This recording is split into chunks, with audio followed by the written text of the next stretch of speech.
Ladies and gentlemen, welcome to another video. In this video, we're going to be talking about how to simply go ahead and use WhatsApp Plus subscription and how to get it. So let's get straight into the video. So one thing you need to keep in mind is that WhatsApp is available, or WhatsApp subscription is available in Europe, Pakistan, and Mexico only at the moment. This is their testing trial phase. All you need to do is tap on the U tab, and this is going to be the settings tab. You will simply go ahead and find a button that says subscription, where you can simply go ahead and purchase it.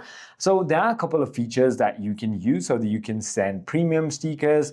You can also choose unique app themes or icons. You can also pin up to 20 chats, which is very important.